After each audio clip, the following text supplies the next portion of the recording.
Cata, si no, hoy el tema es Airbnb, el Sí, mito del sí. dinero fácil en las bienes raíces. ¿Por qué tantas personas piensan que invertir en Airbnb es una forma rápida de ganar dinero? A ver, yo quería tocar este tema porque muchas veces cuando la gente me llama, ya no para su primera vivienda, sino para invertir, siempre una de las cosas que me dicen es, yo me quiero comprar una propiedad para hacer Airbnb. Y todo esto viene del tema de las redes sociales, como los flips también, y es que en redes sociales nos muestran una maravilla que es el Airbnb y le muestran a la gente la cantidad de plata que pueden hacer, pero nunca jamás le muestran cuáles son los desafíos, cuáles son las leyes, y muchos de estos programas vienen de otras provincias o vienen de otros países como Estados Unidos en donde no está tan regulado y el tema aquí en Quebec y en la ciudad de Montreal es bien distinto. Entonces la gente tiene esa idea de que es una manera de hacer dinero muy rápido, muy fácil y sin ningún esfuerzo. Y como digo yo, no hay plata fácil. Está buenísimo, me encanta el tema Sí. de hoy, está súper interesante porque es verdad que lo vemos mucho, que la gente piensa que es rápido y es verdad, hay muchas reglas, hay muchas inversiones, hay muchas cosas. Cata, ¿y cuál es la diferencia entre comprar una propiedad para alquilarla y tradicionalmente o hacerlo en Airbnb? A ver, básicamente en Airbnb lo que la gente tiene que pensar es que están operando un pequeño hotel.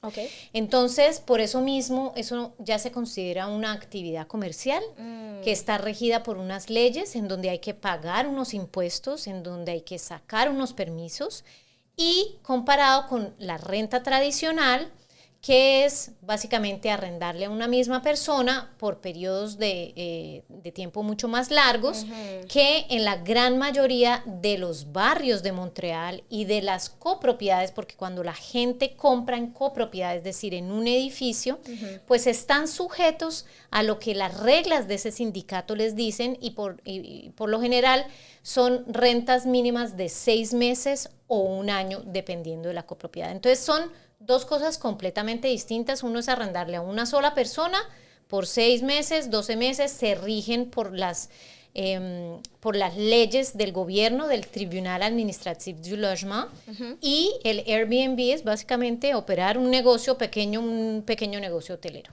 O sea que es súper diferente porque estamos hablando de una propiedad casi privada a algo que es comercial. Exactamente, exactamente lo vienes de decir muy bien. Y eso es lo que, por ejemplo, si tú te compras un condo en un edificio, por principio la declaración de copropiedad no te permite hacer un uso comercial del condo. Entonces, en el momento en que tú empiezas a hacer rentas de corto plazo, eso ya no es una actividad residencial, es una actividad comercial. Entonces, como tú dices, deben de haber muchas más reglas, deben de haber, me imagino. Sigamos, ¿qué regulaciones justamente existen hoy en Montreal y en otras ciudades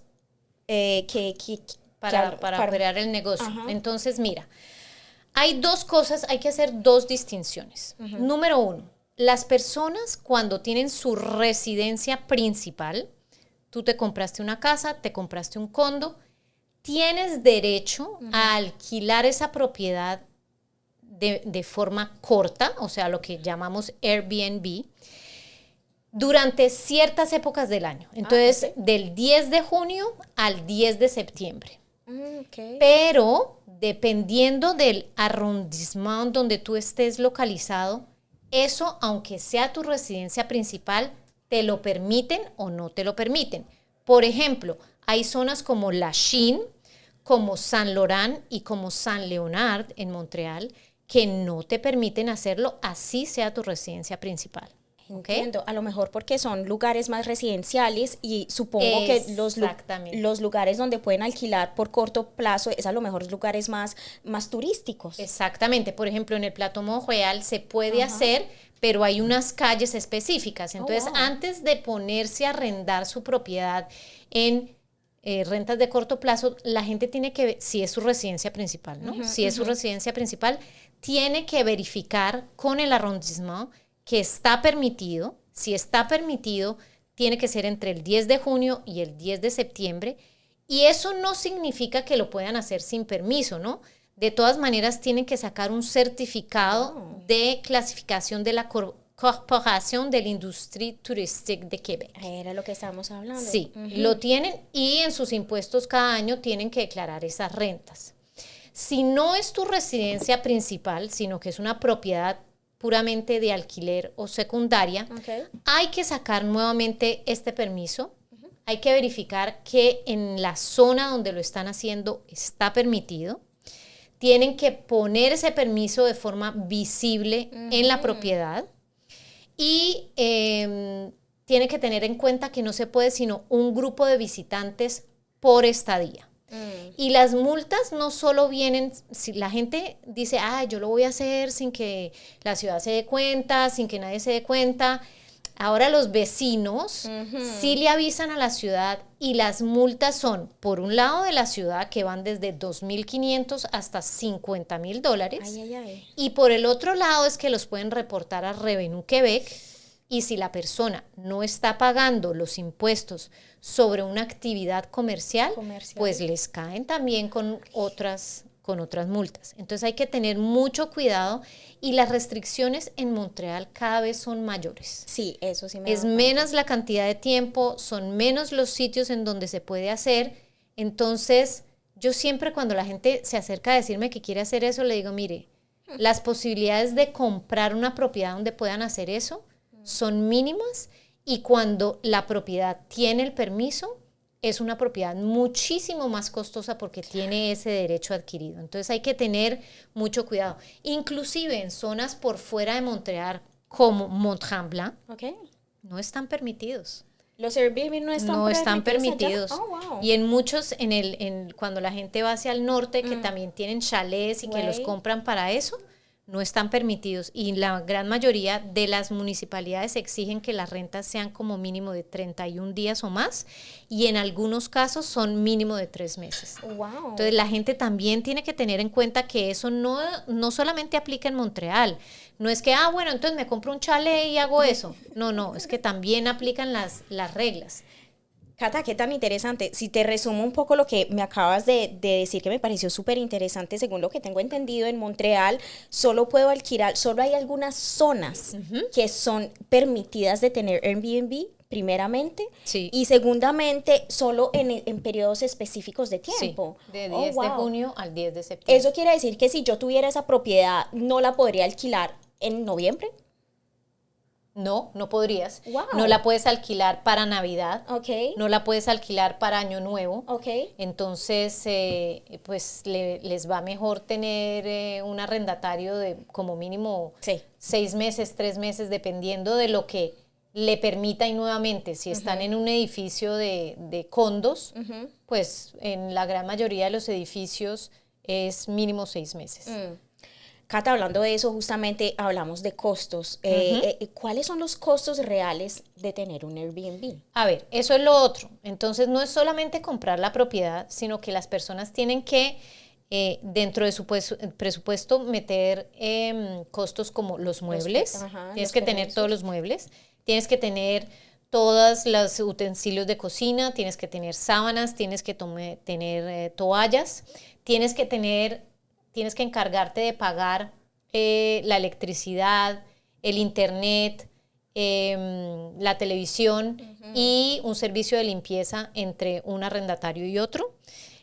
Aparte de eso, pues vienen todos los impuestos turísticos que en rentas tradicionales son cosas que son costos que tú no tienes que tener en cuenta, a menos de que tú decidas alquilar a largo plazo, como hay personas que lo hacen, amoblado y con todos los servicios incluidos, pero son más raros, pero esa no es una exigencia para una renta tradicional. En cambio, para un Airbnb, sí. Y además de todo, tienes que hacer toda la gestión, ¿no? Entre que sale una persona, entra una persona, verificar que te hayan dejado todo bien, que no te hayan dañado nada, que no te hayan quemado nada, hacer toda la limpieza. Entonces eso es un negocio que uno tiene que operar, ¿no? Entonces, no, como digo yo, eso no hay dinero fácil ni rápido. Hay gente que le ha ido muy bien, hay gente que lo gestiona muy bien, pero cada vez son menos las personas que que hacen Airbnb o rentas de corto plazo. Decimos Airbnb, pero hay muchas otras plataformas, pero es la manera, digamos, coloquial como la gente lo llama, las rentas de corto plazo. Cata, ¿y serías capaz de decirnos como un aproximativo de esos precios, por ejemplo, de esos permisos? ¿Conoces el precio de algún permiso como que uno diga como... Creo que el permiso está alrededor de, dependiendo de la capacidad, creo que está alrededor de $500. Ok. De 500 a $2,000 y hay que renovarlo cada año, pero nuevamente eso depende del barrio en el que uno sí, esté. total. Voy a tumbar este micrófono. Sí. Entiendo. ¿Has visto casos de personas que compraron solo para Airbnb y terminaron perdiendo dinero o vendiendo a pérdida? Sí.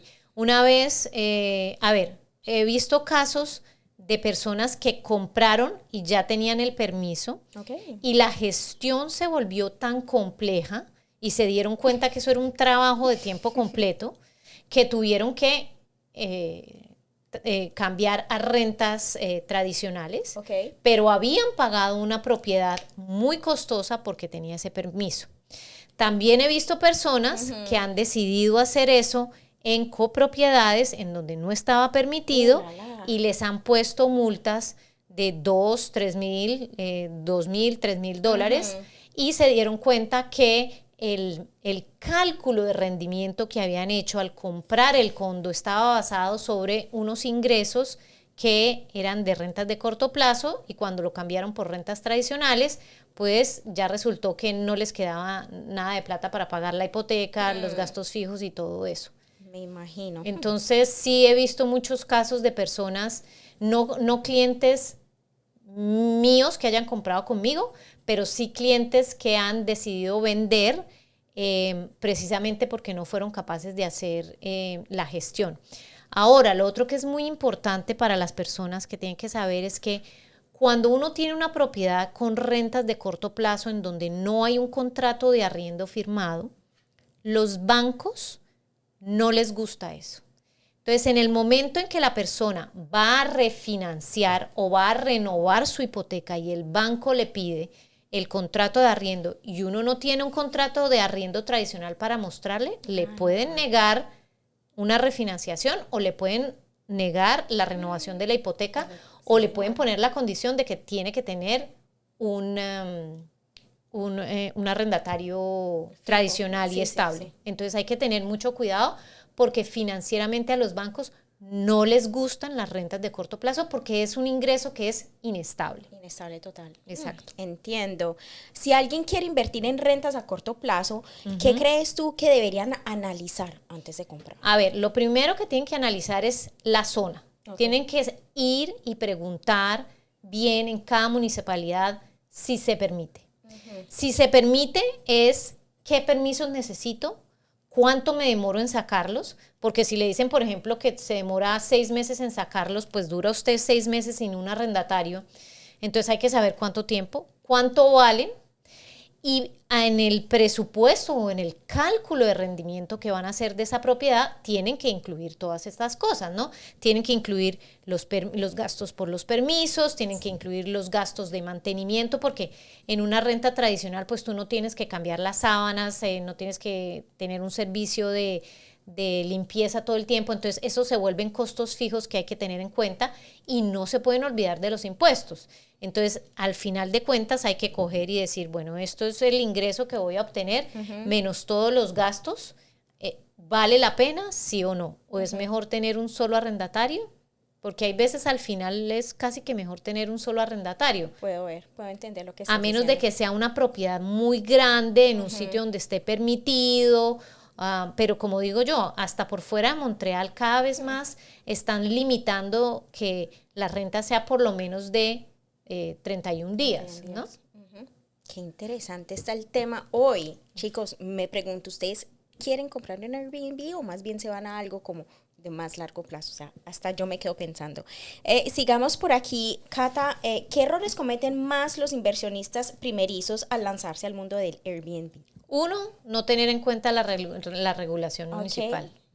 Y número 2, digamos que se pudiera, hacen cálculos alegres y piensan que todo el año la propiedad va a estar alquilada.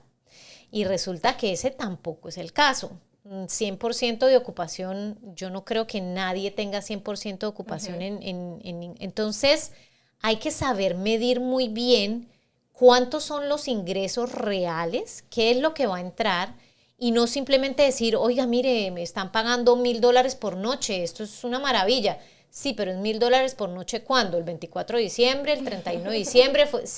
Sí, no estoy diciendo que sea permitido, pero si esa fuera la situación, entonces hay que sacar muy bien los cálculos y verificar con las ciudades, verificar con todo eso y no te imaginas la cantidad de gente que todavía tiene ese mito en la cabeza y viene y me pregunta, no, pero sí se puede, o inclusive hay edificios, yo tengo una propiedad en venta en donde el edificio no limita el número de meses mínimos, pero pues está en un barrio en donde en la calle en donde está no lo permite, entonces por exclusión, aunque la copropiedad lo permita, la legislación municipal no lo permite.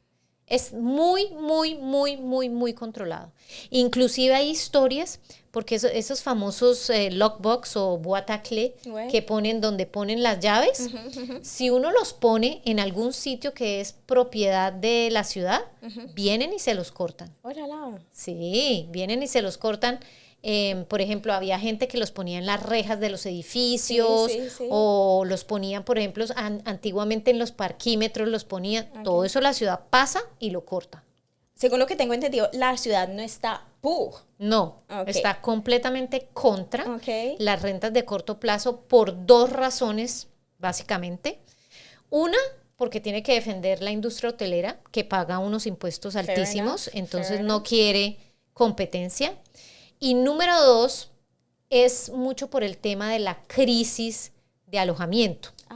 Entonces la ciudad, como no, aun cuando la situación de la crisis de alojamiento ya está cambiando bastante y ya hay muchos más propiedades disponibles para arrendar, digamos que eso se ha atenuado mucho en este último año, pero durante mucho tiempo la gente no tenía acceso a rentas y a rentas de montos asequibles porque mucha gente quería arrendar únicamente de manera corta. Entonces eso afectaba al arrendatario que busca una renta tradicional. Entonces están completamente en contra de las ciudades. Qué interesante. Según me estoy dando cuenta, yo sabía que Montreal tenía muchas reglas, pero según me estoy dando cuenta, hay muchas más. Sí, puedo ver cómo una persona que cree que va a hacer dinero fácil se encuentre con un montón de situaciones que si no las conoce antes, después se queda como que, ¿qué exactamente, pasó? Oh my God. Exactamente. ¿Sí Entonces, por eso hay que hacer las averiguaciones antes, no ya cuando se metieron o cuando les vendieron.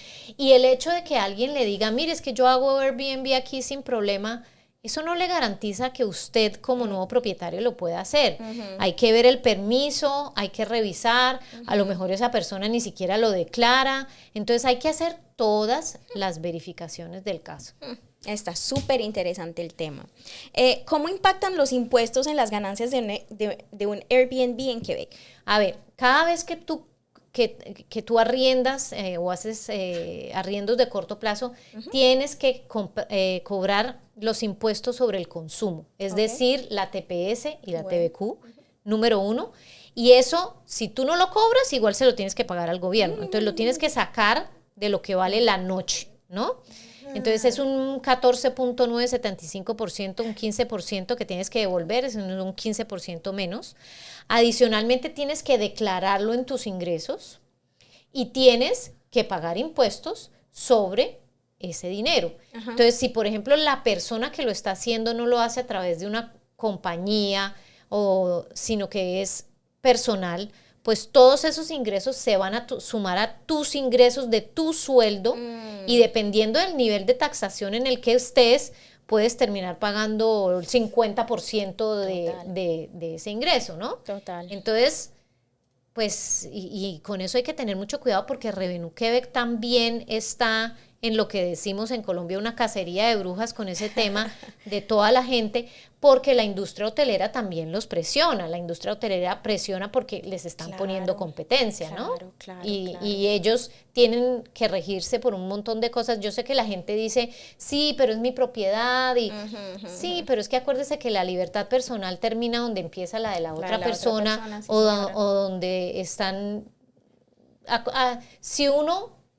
si fuera la profesión de uno y alguien le monta una competencia ilegal o competencia distinta a la profesión de uno, pues uno también se quiere proteger. Entonces hay que pensar, claro, limita un poco el derecho de propiedad, pero lo que hace es que crea un balance también para el tema de acceso a la vivienda, de competencia con la industria hotelera. Y entonces, nuevamente por eso digo, hay que tener muy en cuenta sobre todo legislación y cálculos de rentabilidad. Porque según lo que tengo entendido, según lo que tú estás diciendo también, es el hecho de que entonces tendrías una propiedad que es comercial y turística. Sí, claro. Entonces tienes que ver todos esos permisos, tanto el comercial como o sea, que... Tienes que tener el permiso de hotelero, de turismo, y tienes que declarar impuestos que son de actividad comercial, como si tuvieras cualquier otro estilo de negocio. Entonces, sí, claro, hay que tenerlo. Entiendo.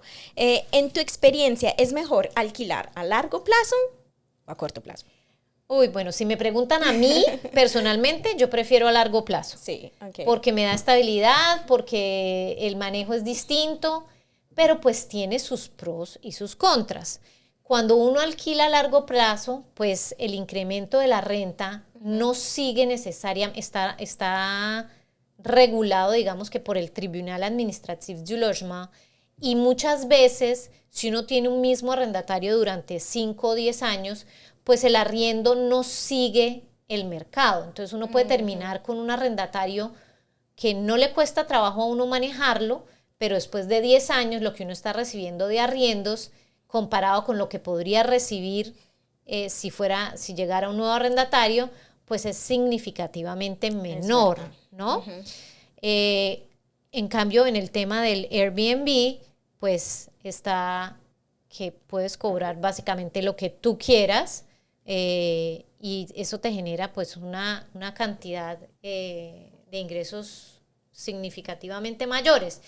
Lo que hay que saber es que cuando uno se va a meter en el negocio de Airbnb, uno tiene que pensar, como digo yo, que es un negocio, no es un hobby, no es un pasatiempo, hay que montarlo bien, hay que tener un buen contador que sepa cómo declarar todos los ingresos, que hay que pedir los permisos, hay que mantener. Entonces, eso depende. Digamos que si estuviéramos en un territorio donde se pudiera hacer rentas de corto plazo y rentas de largo plazo, pues yo diría que, pues claro, es mejor hacerlas de corto plazo porque generan mucho más dinero. Pero la gente nuevamente tiene que entender que es un negocio. Sí, entiendo.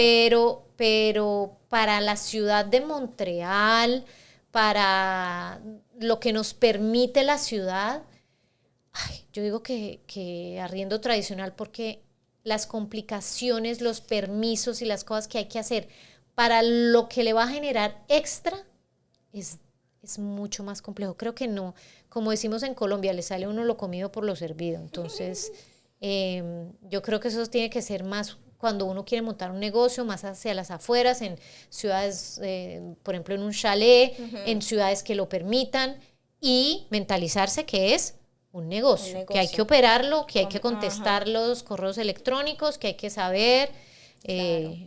Sí. Claro. Entonces. Y de todas maneras, creo que según lo que tú estás diciendo también, pues a largo plazo es más como estabilidad, más de tranquilidad. O sea, es un balance, es como tú estás diciendo, unas por otras. Sí, unas por otras. Y lo que la gente también tiene que saber es que no todo el mundo que se va a quedar 3 días le va a cuidar a uno la propiedad como el que se va a quedar ahí 12 meses, ¿no? ¿Verdad? Hay gente que está muy bien, pues que le cuida, pero hay otra gente, yo he visto casos de horror donde destruyen una propiedad y por más depósitos de seguridad que les pidan y por más tarjeta de crédito que tengan, pues sí, el depósito de seguridad que le pidieron si fueron $500, pero le destruyeron los pisos, la cocina y todo, termina siendo 20, 25,000 y le dan una tarjeta de crédito que cuando salen de ahí la cancelan. ¿A dónde van a ir a buscar a la persona? Total, entonces, uno tiene que estar preparado para eso. Entonces, si es su segunda propiedad y con todo el esfuerzo del mundo están sacando el dinero para comprar algo nuevo, pues yo sí pensaría que es mejor tener un arrendatario de largo plazo. Si donde tienen su propiedad les permite hacer rentas, por ejemplo, de 3 meses o 6 meses, esa es una excelente opción. 3 meses, 6 meses, pero de todas maneras hay que acordarse que a menos que así sean rentas de 3 o 6 meses, las reglas del Tribunal Administratif du Logement siguen aplicando. Okay. Entonces, eso quiere decir que si la persona después de 3 meses se quiere ir o no se quiere ir, usted no la puede sacar. Si después de 6 meses no se quiere ir y quiere renovar, usted no la puede sacar. Entonces, con eso también hay que tener mucho cuidado y es, como digo yo, hay que informarse, porque hay tantos mitos urbanos y la gente se deja echar tantos cuentos con esto de los arrendamientos. Hay, por ejemplo, la gente, tanto para inquilinos, ya me estoy pasando al tema más de inquilinos, pero tanto para inquilinos como propietarios. Los inquilinos también piensan que, bueno, voy a arrendar 3 meses y si no digo nada, entonces me puedo ir. No, así sea solo 3 meses, el contrato de arriendo tiene que decir con un mes anterioridad que se va a ir, si no se le renueva por otros 3 meses. Sí, señora. O los 6 meses es lo mismo. Entonces, no, es que yo me compré una casa, entonces como me voy a comprar una casa, me puedo ir. No se puede ir. O es que firmé un contrato de arriendo, pero voy a comprar casa, entonces voy a pagar 3 meses de multa. No, eso no existe. Los 3 meses de multa no existen. Existen en otra provincia. Entonces, hay que saber muy bien en qué provincia están viviendo, en qué ciudad están viviendo, cómo funcionan las cosas y no oír todos los cuentos que les echan de otras provincias, de los Estados Unidos, de Instagram, que les cuenta un montón de historias súper chéveres. Y para eso es importante asesorarse de gente que sepa del tema. Súper interesante. Cata, para terminar el tema, que podríamos hablar toda una noche, pero ¿qué le aconsejarías tú a alguien que llegue y que te dice, yo quiero comprar para Airbnb? Por favor, que se informen. Sí, total. Que se informen, que vayan, que primero identifiquen las zonas o los barrios donde quieren potencialmente comprar y vayan a las ciudades, a las oficinas de los arrondissements y pregunten si se puede, cuándo se puede, qué permisos hay que sacar, y que se informen también con un contador que les diga, bueno, ¿cómo tengo que declarar esto? ¿Qué tengo que cobrar? ¿Cuánto me van a cobrar de impuestos? Y aunque suene redundante porque lo digo en todos los programas y es, pues contrate los servicios de un agente inmobiliario que ya conoce esas cosas. A mí, yo no me conozco la legislación de todos los arrondissements, pero me conozco la de la gran mayoría y si no, yo le puedo indicar a la persona hacia dónde ir o dónde informarse. Y entonces tomar una decisión que esté bien informada, total, sin creer nuevamente en cuentos y sin simplemente... porque a mí me llegan historias de, no, es que no te imaginas cuánta plata está haciendo esta persona con una... A ver, venga, vamos a mirar qué es lo que está haciendo y que... Mire, ahí no lo puede hacer y lo está haciendo donde lo cojan. Ay, pero si no lo han agarrado en no sé cuánto tiempo. No, pero de pronto usted es el de malas y todo eso. Entonces, los mitos urbanos. Entonces, por favor, informarse, leer. Ahora con todo lo que hay en redes sociales, con ChatGPT, con todo eso, hágale las preguntas a ChatGPT. Si no quiere contratar un agente inmobiliario, si le da pereza ir a la ciudad, por lo menos le pregunte y verifiquen antes de tomar una... Y como digo yo, no hay negocio fácil. Entonces, no hay plata fácil y no hay plata rápida. No, tienes toda la razón. Creo que lo que guardo de todo esto es que hay que informarse, porque hay muchas restricciones que yo no conocía. Creo que somos muchos que no sabíamos la mitad de lo que nos dijiste, todas estas restricciones. Esto estuvo súper interesante, Cata. Me encantó. Bueno.